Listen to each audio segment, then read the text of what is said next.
Don't forget to like and subscribe. Hello there. Hotel Transylvania. Okay, now this is a movie I hadn't seen since it originally came out. It was one of those that I absolutely did love, and I literally bought it, and then I bought the sequel because I saw the trailer, and then I bought the third one without knowing anything. I've never seen the second one, and I still haven't seen the third one, but I own them. So I was like, you know what? Since I haven't actually seen them, I'll watch them again, and yeah, immediately I realized why I loved it so much. I've always been fascinated by like the monsters and things like that, but Frankenstein's monster is not Frank. That's what I find funny. It's like everyone calls Frankenstein's monster Frankenstein. No, Frankenstein was Dr. Frankenstein, Victor Frankenstein? I think it was Victor Frankenstein that created the monster. He was a monster made of pieces that were stolen from, which is honestly, one of the funny lines is how they say that Johnny is his Frankenstein's cousin. He's like, oh, it's your left arm's distant cousin's nephew. And it's just like, I didn't know you were related to somebody. It was a funny little tidbit. It was just like, oh, who married this person? Because it's just like, I never thought of that kind of stuff. I never thought of that. The fact that literally he could have many different relatives because every single one of his body parts would be from somebody completely different. Yeah, so it was one of those things. It was like, okay, I like this little addition here, but the fact that he's called Frank is just like, he's Frankenstein's monster. Yeah.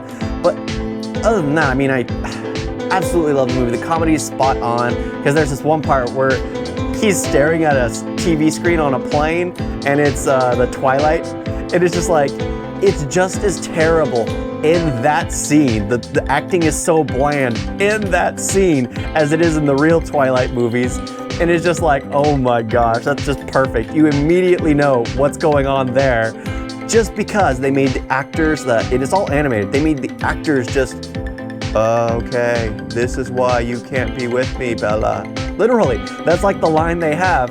And then they have Dracula look off to the side and it's like, this is how we're represented. It's just like, thank you, Dracula.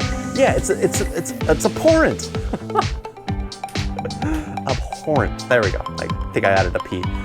Yeah, but it's just like, oh my gosh, the jokes are all spot on. The fact that they're afraid of humans is just like, they are getting themselves fatter or bigger in order to have the strength to capture us. They're just like, no, I think that's just obesity. I think obesity is calling most people. It has nothing to do with wanting to capture it.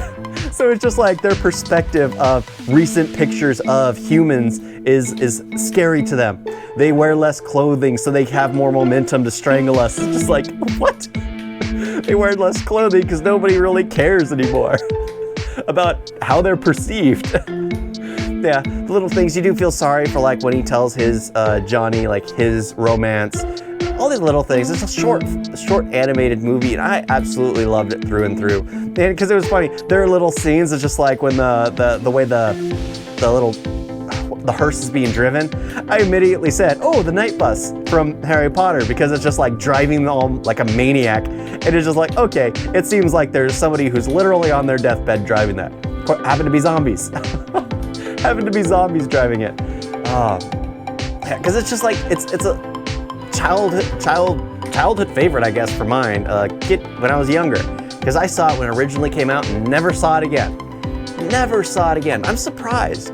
I mean, it's rare for me to actually enjoy something this much, because I know I've seen like Shrek like 100 times. I've probably seen Shrek 2 a little more, not a little more, like a little less, because I saw Shrek like 100 times, probably 50 of which was before 2, and then I would always see like 1 and 2 back to back, so probably saw Shrek 2 50 times.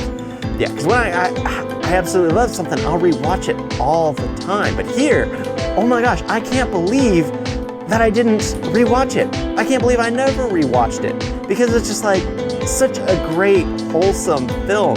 The jokes are on point, the romance is on point, the poetry of the zing poem that the mother left her daughter is just perfect. It's just like, aw, Sorry.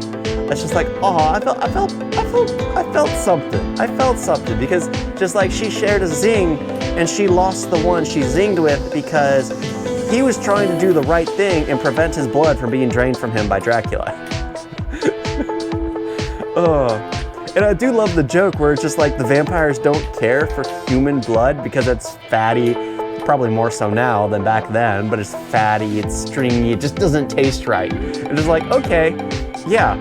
So maybe they took a bit of reality in Twilight. They don't eat humans, the vegetarian vampires eat wildlife, like apparently Dracula does in Hotel Transylvania. So he can't mock Twilight that much because they got one thing right from his world.